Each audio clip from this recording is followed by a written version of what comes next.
Live from KSAT 12, the news at noon starts right now. 3:27 a.m., Mountain Home Volunteer Fire Department reports Shoemaker Crossing is not passable. That's a little bit more of an alert, but not abnormal. Okay, we move to 3:30 a.m. It's different. Dispatch receives a call from a family on a roof requesting air evacuation. Now that's what I consider it's all hands on deck starting at 3:30 a.m. 4:22 a.m., Hunt Volunteer Fire Department seeks code red alert. KCSO dispatch acknowledges. 4:23, KCSO Sergeant approves code red alert. 4:24, KCSO Deputy McGee reports he hears kids screaming in the river. Well, state lawmakers hearing directly from Kerr County officials on the county's response early on July 4th as the catastrophic flooding was unfolding in what has become one of the state's most devastating natural disasters in recent history. Sheriff Larry Letha giving lawmakers a rundown of first responder and dispatch calls as the floodwaters were rapidly rising. Well, and this is all part of a hearing happening in Kerrville right now, and our Zaria Oates is following this story today. Zaria joins us now with the latest. Zaria. Hey guys, yeah, there's been a lot of back and forth in the roughly 2.5 hours that they've been speaking and listening to panelists from Kendall County, Kerr County, and Rial County. The biggest difference has been the response times, the preparedness from the different counties. Both Kendall and Rial County saying that they were prepared in the days coming ahead of that July 4th flood. Now, Kerr County has been adamant that they didn't have the resources, that they didn't know that this was coming, that this was going to be as bad as it was. We heard from several first responders, several leaders in the community. We heard from the Kerr County judge, the Kerr County sheriff, several other emergency management officials from both Kerr County, Kendall County, and Rial County. One of the biggest things we also heard was from the Upper Guadalupe River Authority's president. We spoke last week about how the UGRA did not have preparedness in their upgraded flooding system because they did not fund that. The president of UGRA explained that this is because this could have been a taxpayer item that taxpayers would have had to vote on, and instead of doing that, they decided against preparing with that upgraded system. Now, there was also a lot of back and forth over funding, over a lack of resources, and about the weather and whether or not the weather was going to be as bad as they've seen floods in the past, like that flood that killed 10 teenagers many years ago. One man in the crowd who's ready to speak told me that he wants to see several Kerr County officials resign. He says he doesn't believe that this is a city issue. He believes that the county did not act responsibly ahead of time or in response to this crisis. He says that first responders, volunteers on the ground did act accordingly, but that they did not expect the county to be this unprepared. That man is set to speak later this afternoon, probably looking at this evening because of how long this first panel has already taken. But a lot of people in the crowd who were set to speak had several different reactions and reasonings for showing up to this hearing here in Kerrville today. One woman who lives in Kerrville, she's a resident of the area, and she tells me that she's here to support her city and county officials. She believes that this couldn't have been prepared for, this couldn't have been expected or projected, and that she wants to be here for them so that they know that someone is on their side. Several other people in the community who are sitting in there, and over 100 people waiting to hear these testimonies, told me that they're just here because they're confused about how this happened and how it continued to get worse throughout the day, even though there were so many people volunteering to help out. We'll continue to monitor this hearing throughout the rest of this day, and as we have those updates, we'll bring them to you on KSAT.com. Live in Kerrville, I'm Zaria Oates. All right, Zaria, thank you for that live report. And looking outside with live cam this afternoon, we're up to 90 degrees. We were in the 70s this morning, Shelby, and I guess we're expecting those triple digits again. Yeah, today we're looking to add a few more temperatures and a few more triple-digit days to our forecast. So far, July's been very seasonable, very average for us, but today we're already warming up to the 90s. 93 degrees reported at the San Antonio airport, 90 degrees in Boerne, and that humidity is also partly to thank. Yes, normally when we see the heat indices sit a little warmer and the humidity a little warmer, that's when you're feeling a few degrees warmer, but our temperatures in that cloud coverage are continuing to have an impact later today. Throughout other areas, 90 degrees up in Fredericksburg, 90 degrees down in Beeville. But this is a look at the heat indices.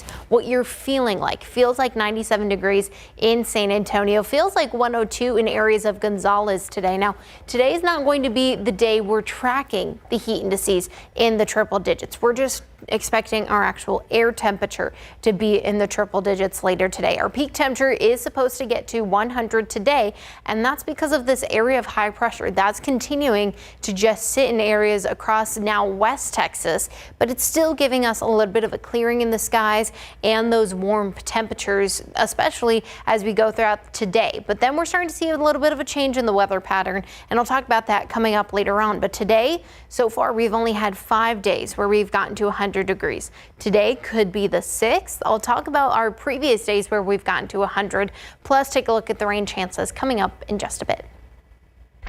Thank you, Shelby. Well, new at noon, an immigrant lacking legal status who police say shot a veteran working security at a West Side bar has officially been indicted on 4 different charges. Now, that's according to the Bexar County court records. So Wilmer Vladimir Ruiz Ortega is charged with aggravated assault with a weapon, aggravated assault against a security officer, aggravated assault causing serious bodily injury, and aggravated assault with a deadly weapon. He is also charged with possession of a firearm by an undocumented immigrant, which is a federal charge. Now, the victim was working as a security guard at a West Side bar on May 4th when he tried to remove Ruiz Ortega from the premises. And there was a confrontation. Police say Ruiz Ortega shot the victim 3 times, and one of the shots left him paralyzed. Now, if Ruiz Ortega is found guilty, he faces up to life in prison. A man accused of causing the death of a motorcyclist almost 3 years ago is back in court for closing arguments in his trial, and a jury could deliver a verdict today. Federico Chavez is charged with manslaughter for crashing into 58-year-old Louis Earl Fender back on September 5th, 2022. Now, according to police at the time, witnesses said Chavez had been passing vehicles and driving fast before hitting that motorcycle. Chavez, if found guilty, faces 2 to 20 years in prison. Well, 2 people accused of abandoning 64 animals are behind bars now. And this noon, we are getting a first look at their mugshots here. So Schertz Police and the Callahan County Sheriff's Office worked together to find Ricardo Guajardo and Maria Solis. Family members helped get them back to Schertz, where the 2 surrendered themselves to detectives. Now, both are charged with cruelty to non-livestock animals. The Bexar County Medical Examiner's Office is trying to identify this man, and they tell us he was found in the San Antonio River last year, but they still don't know his identity. San Antonio police found the body near Probant Street last November. The Medical Examiner's Office says the man was between 35 and 65 years old, about 6'1", and he's either white or Hispanic. So he had several tattoos, which you see now, including Raphael on his back and a cross with initials on his shoulder. If you recognize this person, you are asked to call the Medical Examiner's Office. That number is on your screen, 210-335-4011. Well, information on the 4-year-old who died in a hot car is still limited. The family, though, tells us they wanted to make it clear that it was the parents of the child who found her and not anyone else. So it's not clear if the child was left in the car, got into the car on their own, or what exactly led to this tragic situation. However, the organization Kids and Car Safety had this advice. Keep your car locked 100% of the time, even if you don't have children. If you do have kids in the house, keep your keys and key fobs out of reach 100% of the time. Grab a stuffed animal, put that stuffy in the backseat of your car. It's gonna live there. And then anytime you buckle the baby into the car seat, you're gonna bring that stuffy up to the front seat with you as a visual and physical cue in your lap that your child is with you. This thing just doesn't discriminate. It can literally happen to anybody. At this time, no charges have been filed in the case, and as we learn more, we're gonna get that to you. This is a second child who has died in a hot car that we have reported on this summer. Well, summer break is winding down for our students, but there's still a way to have fun, and there's one event happening tomorrow that's free. I'm ABC's Perry Russman in Washington. Tomorrow is the deadline for countries to strike a tariff deal with the U.S. President Trump makes a deal with South Korea. That story coming up. Well, there's one day to go until President Donald Trump's deadline for countries to reach tariff deals. As ABC's Perry Russell reports, the president announced a new deal with South Korea as he imposes large tariffs on India and Brazil. Ahead of a crucial deadline in the rollout of President Trump's tariffs, Trump announcing a new preliminary deal with South Korea. Both sides agreeing on a 15% tariff on most South Korean goods. That's down from the 25% tariff Trump threatened. The deal includes cars and electronics. South Korea also agreeing to buy $100 billion worth of U.S. energy. Trump also announcing more tariffs taking effect at midnight. A 50% tariff on certain copper goods, a 25% tariff on all products from India, and a 50% tariff on Brazil. Trump slamming Brazil for the criminal prosecution of his political ally, former President Bolsonaro, who tried to overturn the results of his election loss in 2022. His trial is ongoing. Still no trade deal with China, home to the world's second largest economy. I believe that we have the makings of a deal. Treasury Secretary Scott Bessent telling CNBC this morning the Chinese are tough negotiators after 2 days of meetings in Sweden. There are still a few technical details to be worked out on the Chinese side. Between us, I'm confident that it will be done, but it's not 100% done. Today, a major test for Trump's tariffs in Washington. A federal appeals court is hearing arguments on whether the tariffs are legal. Some small businesses and states argue that President Trump is overstepping his power. Perry Russell, ABC News, Washington. Look out there with live cam and already in the newscast up a few degrees from the start of the show, Shelby. Yeah, it's going to be a warm one today, and those clear skies won't stick around for long. We are tracking a little bit of a change in the weather pattern, but the aquifer today is actually down just about half a foot today, but we are tracking some more rain chances, but the month of July is ending today, and we've only gotten about an inch of rain, but coming up, I'll talk about the rain that you can see to enter the month of August coming up after the break. Well, San Antonio Water System offering a fun way to cool off for the end of summer. So SAWS will be hosting a party from 11 a.m. to 12:30 p.m. on Friday in the 400 block of South Alamo Street. So this is at Yanaguana Garden. And that's according to a social media post. Now, there will be free paletas from Baltira, San Antonio, and families can also enjoy games in the shade as well as splash pads there as well. And SAWS is also giving out free swag while the supplies last. SAWS said the party is the last activity of its kind to keep it a cool SAWS summer lineup. And find more information in the Things to Do section of KSAT.com. You can also find more ideas if you're looking to squeeze some last-minute fun before the kiddos head back to class, which is very soon. I believe maybe even next week for a couple of the districts. About 2 weeks away, Yeah, and then for the north side, it's a couple weeks. It'll be August 11th and San Antonio ISD August 13th. So yeah, just around the corner, kids. Not exactly what kids want to be here, right? I know. But I mean, there's plenty of ideas like what you just mentioned with SAWS. And even then, to go outside, to go inside, maybe find some indoor activities for the peak temperature of the day, unless you're obviously doing things out and about with water. To keep you cool. To keep you cool. But it's going to be a toasty one today. Temperatures already getting into those mid to upper 90s, 93 degrees in San Antonio, 90 in Uvalde, 91 up in Kerrville, 92 in Gonzales. So we're going to continue to see our temperatures slowly but surely increase. And even then, not only will our temperature increase, but our heat indices, what it's going to be feeling like, will also continue to get above 100 degrees. But so is our air temperature. We're expecting our actual air temperature to get to about 100 for some of us. Now, as that sun starts to set, we're going to start to see that cloud coverage also reappear. So our temperatures will also continue to decrease to about those mid to upper 80s by around 9 p.m. tonight. But tomorrow we will continue to see a bit of a change, and I'll get to that in just a second. But here's a look at the month of July. A lot of these colors are just confusing. So here's the basics. Where you see these red colors, that's where we were sitting a few degrees above our average temperature. Now, the temperature does fluctuate some at the beginning of the month. We were starting in about those upper 80s, low 90s. Towards the end of the month, our average temperature is about those mid 90 degree range. So it fluctuates from day to day, but those red colors is where you're sitting above average. The blue colors is below average, and the gray colors we were exactly average, give or take take a few degrees. So this month was very seasonable for most of us. Yes, we still had a few days where we were sitting above average, but even then we were actually cooler than our average temperature by just a 1/10 of a degree. Now, speaking of some cooler things, we're tracking a very weak cold front coming through tonight into tomorrow.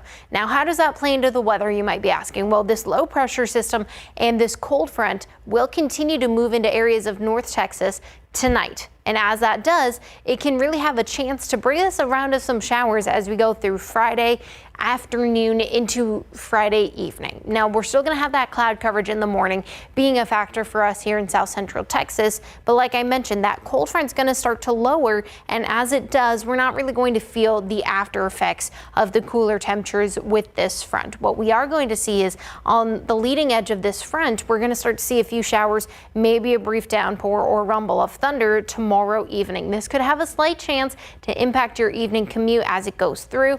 By the time the sun's already setting, we're seeing a better conditions. That rain chance has already started to lift, and then we start to go into Saturday afternoon for us. But there's still more chances of rain, not only tomorrow, but also Saturday and Sunday, and even getting into areas on Sunday and Monday evening. Only about a 10% chance as we go into Sunday and Monday, but the chance is still there, especially on Saturday. It's a weekend, kids are getting back to school soon. So it is still going to be a little inconvenient, but even after all the rain chances finally push out, the temperatures will continue to be very July-like, where we're seeing temperatures in those upper 90s, even the low triple-digit heat, very warm. So remember, we're going to see some sunshine, and remember to drink plenty of water and find some shade when you can.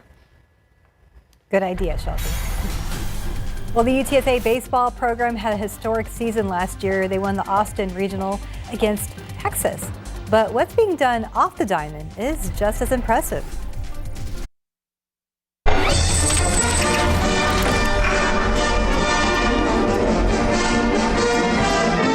Well, former UTSA outfielder James Taussig is making history. He was named the American Conference Male Scholar Athlete of the Year and the American Baseball Scholar Athlete of the Year. So he is the first UTSA student, athlete, or baseball player to be given either award in school history. KSAT 12 Sports' Nick Mantis caught up with a minor leaguer to get his thoughts on the accomplishment. What's life been like for you now that you've signed your minor league contract and you're a member of the White Sox organization? It's certainly different.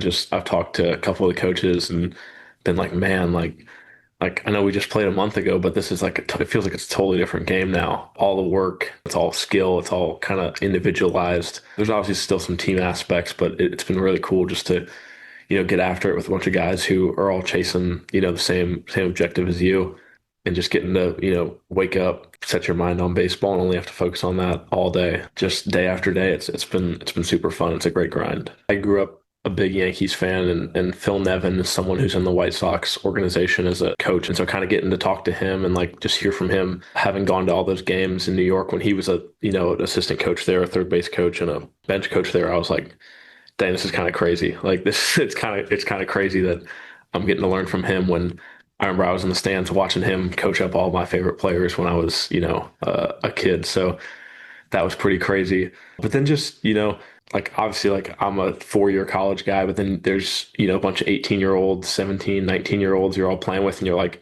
dang, it's kind of crazy. It's back to when you're a senior and you kind of have some college freshmen and, you're trying to lead them along the way. But then here it's just like, man, you're competing with them and they're very talented. They're all really good ball players and they're super, super cool, super nice guys. You just forget how young some of these guys get into the sport. Stuff like that. And I'm like, dang, I don't know what I would have done if I was 18 and I was thrown into a situation like this. I'm still trying to deal with it at 22. I can't even imagine what it's like, being 17, 18, 19 and playing every day. So it's pretty cool. The American Conference Male and Baseball Scholar Athlete of the Year awards. What was it like for you when you heard that you had won not just one, but both of those awards? Our academic advisor, Beth Nowhere, texted me this morning.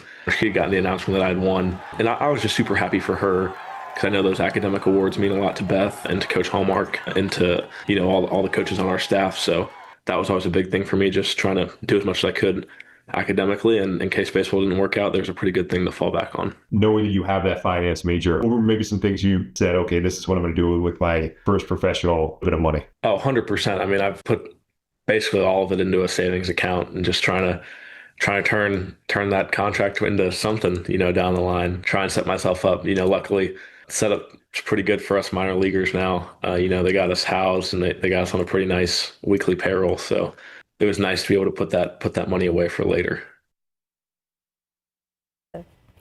Well, he told us that he plans to train here in San Antonio for the rest of the year and help UTSA recruit if they need him to. James said he will find out which level of the White Sox organization he'll be assigned to next year. And of course, we wish him the best as he pursues his professional baseball goals. Well, those with student loans may see their balances grow, the change you need to be prepared for. And several passengers on board a Delta flight are hurt after hitting some turbulence. How the FAA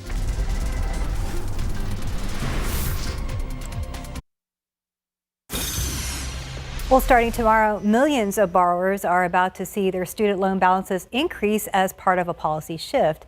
The change affects borrowers enrolled in the Saving on a Valuable Education Plan. So that's an income-driven repayment plan launched in 2023 under the Biden administration that offered lower monthly payments.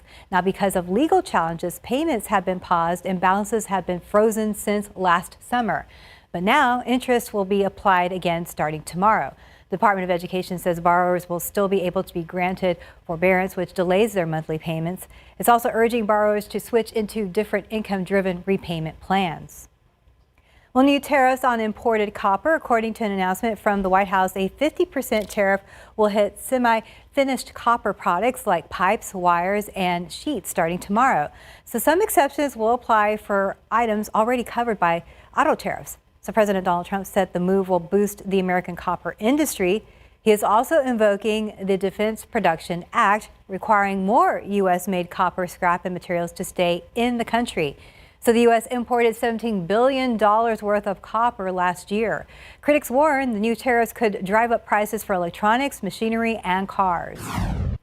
Well, a dozen Democratic lawmakers are suing the Trump administration for blocking their access to federal immigration detention centers. Now, the lawsuit is over a Department of Homeland Security policy that requires a week's notice while also limiting access to certain field offices. Now, according to the lawsuit, that policy violates federal law that permits unannounced inspections by members of Congress. Now, each of the lawmakers say they have been denied entry to facilities. They also argue that the facilities could operate in the dark if lawmakers do not have access to them. Members of Congress who have visited the facilities have reported overcrowded cells, spoiled food, and medical neglect. A Senate bill to ban lawmaker stock trading will move forward. Republican Senator Josh Hawley voted with Democrats to advance his bill to ban U.S. lawmakers from trading. The advancement comes despite the opposition of other Republicans on the panel, and President Donald Trump was also not pleased. He called Hawley a second-tier senator for aligning with Democrats on the vote. The bill clearing this Senate committee is the latest sign of growing momentum for enacting a ban on the practice, though it isn't clear that the full Senate will weigh in on the measure. Many Americans are still opening their wallets despite tariff-based price hikes. Consumer spending increased 0.3% in June compared to May. The Personal Consumption Expenditures Price Index, which is how the Federal Reserve gauges its 2% target rate for inflation, also rose 0.3%. That lifted the yearly rate to 2.6%, a high not seen since February. TikTok has announced a new fact-checking feature to help fight misinformation on the U.S. version of the popular app. So the feature will be called Footnotes, and it's similar to Community Notes on Meta and X. So TikTok is selecting users to add written context and background to some of its videos, along with links to the information sources. Nearly 80,000 users have qualified to rate those notes. And to qualify, you have to be 18 or older, have used the app for at least 6 months, and had no recent history of violating TikTok's community guidelines.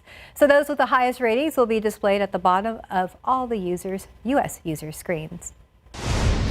Looking out there with a live cam this afternoon. Yes, we're expecting those triple digits once again, Shelby. Yes, we are, Steph. And normally the triple digits we're used to it in San Antonio. We see those temperatures in the triple digits, but this year has been very seasonable. We didn't continue to have routine triple digits. In fact, temperatures right now still on the warmer side, yes, but we're not anywhere near the triple digits just yet. It is still early though, sitting at about 93 degrees in San Antonio right now, in New Braunfels, even up in Kerrville, sitting at about 93, 92 in Bernie, 92 in Del Rio, 91 in areas of Bernie. And throughout the next few hours, like we've been talking about, we're going to get to 100 degrees today. We're already sitting on the warmer side. So the fact that our temperatures are anticipated to be 100 degrees should be easy. But tonight, we're going to start to see that cloud coverage reappear. And as that cloud coverage returns, that's going to allow our temperatures overnight tonight and even into tomorrow to be a little on the cooler side for our peak temperatures. But like I mentioned earlier, so far this year, we've only had about 5 days where we've gotten to 100 degrees. Previous years, we've had 12 or even 40 in some areas, in some cases. This is a look at all of the 5 days. 3 of them were in May. We had May 13th, 14th, and the 20th. And those are the only 2 days, the 13th and the 14th, where we got above 100 degrees. The 20th and then even the last few days, July 24th and July 30th, we only got to exactly 100 degrees. So yes, we are expecting temperatures to only stay at 100, but we've only had 5 days. Today could be our 6th. Tomorrow we will be near triple digits, and even on Sunday, but we're not expecting to get to 100 degrees because of the rain chances. We're going to continue to have the spotty downpours and even some isolated thunderstorms or 2 on Saturday, and that's going to keep our temperatures a little more at bay and a little cooler. I'll talk about what's causing this and look into your futurecasts that you can expect next week, coming up in just a bit. Thank you, Shelby. Well, more than a dozen passengers taken to the hospital after a plane hit severe turbulence. Some passengers say they saw other passengers slam into the ceiling of the plane. ABC's Sam Sweeney explains how the Delta Airlines flight was forced to divert and to land. Terrifying moments for passengers on board a Delta flight traveling from Salt Lake City to Amsterdam. Minneapolis started off 56 emergency aircraft. The plane with 275 passengers and 13 crew on board experiencing severe turbulence Wednesday night. The pilots forced to descend to find smoother air. Passengers Leanne and Adam Nash describing those terrifying moments. The plane rose rapidly up about 500 feet and then did somewhat of a nosedive very rapidly down about 1,500 feet. The turbulence happening as flight attendants were in the aisle starting the food service. If you didn't have your seatbelt on, everyone that didn't they hit the ceiling and then they fell to the ground. And the carts also hit the ceiling. And it happened several times, so it was really scary. The Airbus A330 declaring an emergency and then diverting and landing safely in Minneapolis a short time later. They have the emergency vehicle standing by. Ambulances meeting the plane, 25 people on board taken to the hospital. There's a moment where we thought we were going down, so I'm, still shaken about it. It was very scary. And the FAA now says it is investigating this incident. Delta says it is sending a care team to Minneapolis to work with those customers impacted. Sam Sweeney, ABC News, Washington. Well, nicotine pouches are growing more popular. How they may pose an ingestion danger.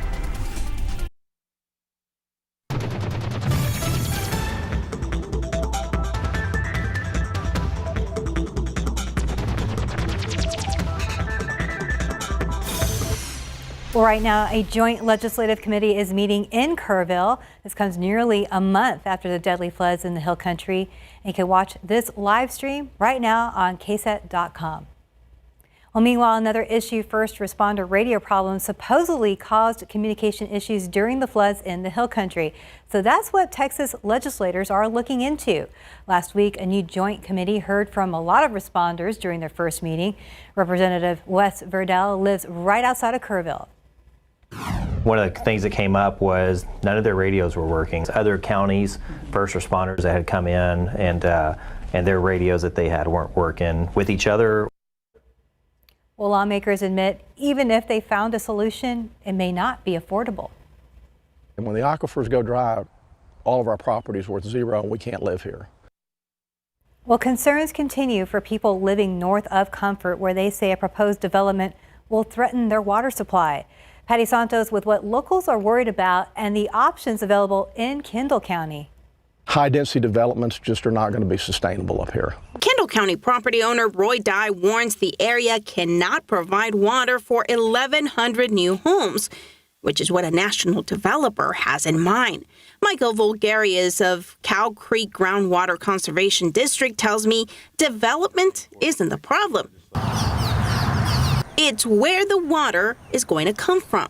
Could your county sustain more population growth? I think we can, but it has to be managed growth and it has to be responsible growth. So, yeah, I think we can have more growth. It's just not unbridled, do whatever you want, Wild West type of growth. That might mean forcing developers to find other water sources and only using native or xeric landscaping, which does not require a lot of water. As for conserving more water, the Groundwater District does limit how much water each property owner can withdraw from their wells. That kind of gives developers for lack of a better word, kind of a line in the sand that says you can't go past this. You know what I mean? As for what the county cannot do, Micah, why does the county not require more homes to have this? I don't think they have the authority to.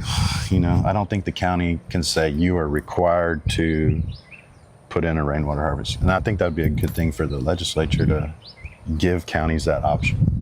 Patty Santos, KSAT 12 News.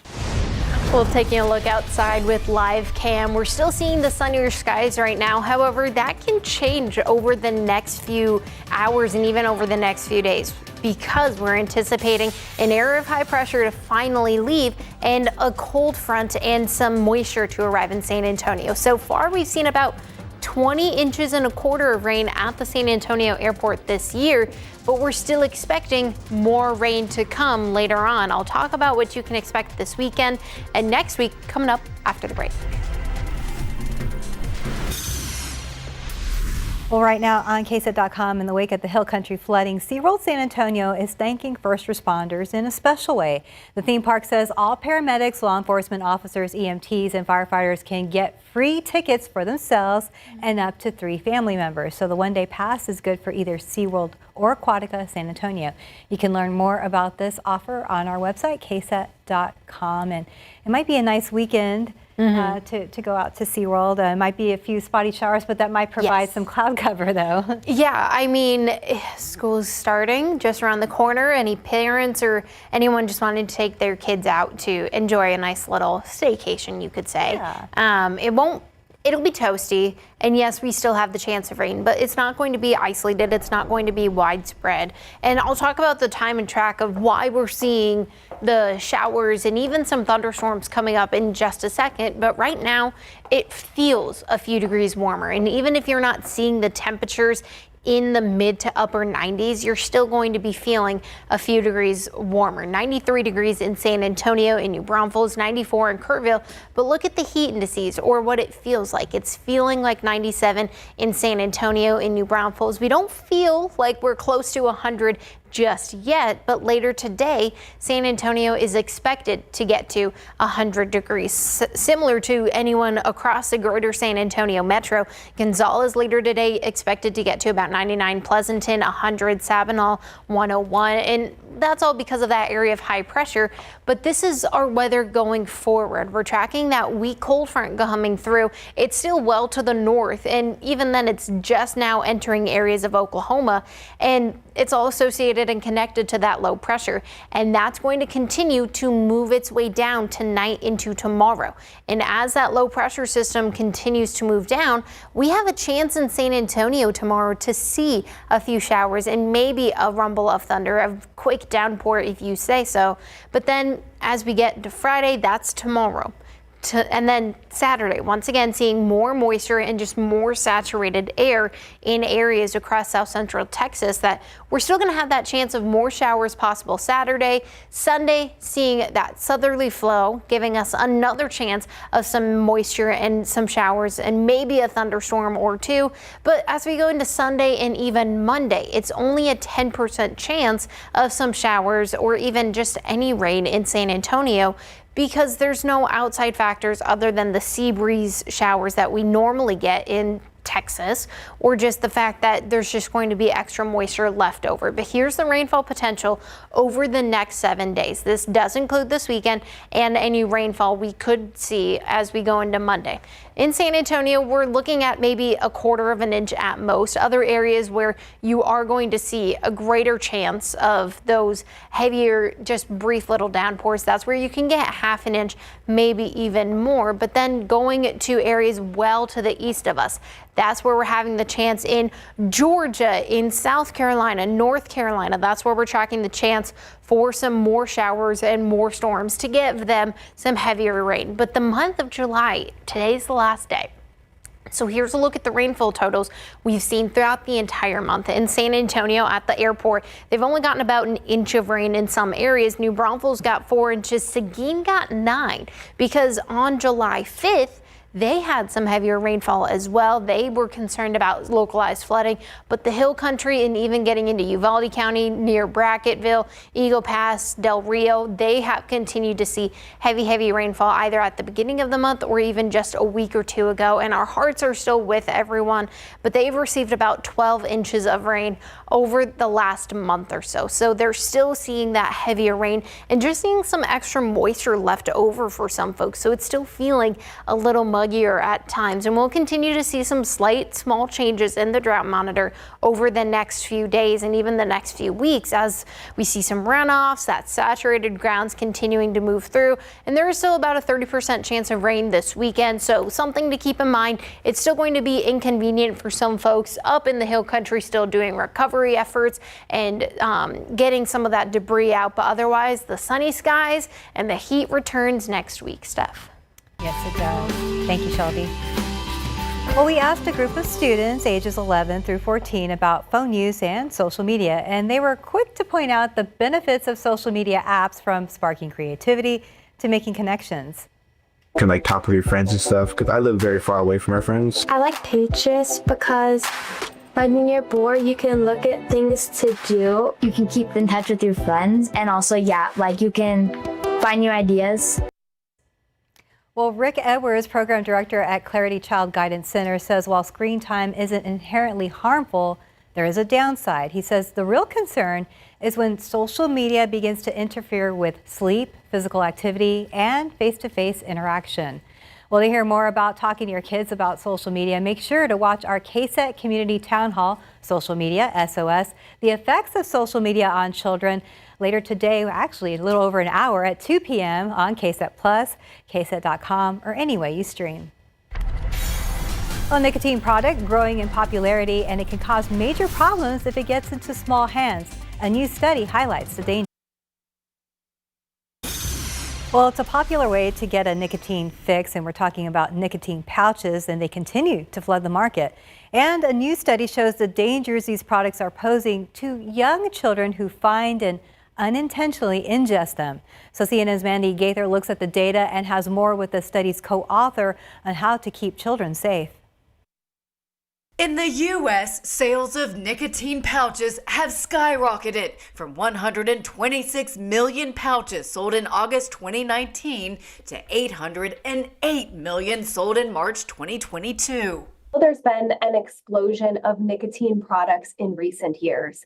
And we also know that there is a paucity of data looking at what happens to young children when they get into these products. Dr. Hannah Hayes with Nationwide Children's Hospital is co-author of a study aimed at the dangers of these products in little hands. The researchers found that between 2020 and 2023, unintentional nicotine pouch ingestion calls to U.S. poison centers surged 763% for children younger than 6 years old. And this is while ingestion rates for other nicotine products declined. Hayes says unintentional nicotine ingestion by a child can lead to nausea, vomiting, fast heart rates, high blood pressure, and in extreme cases, seizures, respiratory failure, even death. To keep children safe, Hayes says to safely and securely store these products up and away from children and out of sight, preferably in a place that can be locked, and avoid using these products in front of children, especially if they're packaged to look like treats.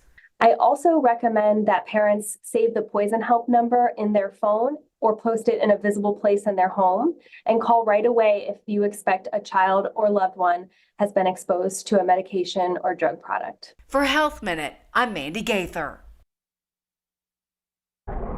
We're still seeing a bit of a pattern change. Yes, we're still going to be on the warmer side with the chances of some showers, but some isolated showers, maybe a quick downpour or two this weekend. And then next week, we are going to be drying out just a little bit. Temperatures today, remember, will continue to increase to those upper 90s, even the low triple digits for some areas, including San Antonio. So if you're going outside today, drink plenty of water, find some shade when you can, wear some sunscreen, because we're still going to have the UV index be on the stronger side. So wear the sunscreen. And even though this weekend we're seeing that cloud coverage, you can still get sunburned even with a little bit of that cloud coverage. So wear the sunscreen, drink water, even though it's going to be rainy, we're still going to be in the upper 90s, even low triple digits. Yeah, good things to remember, even, on the weekend when it's not triple digits. Yes, very much so.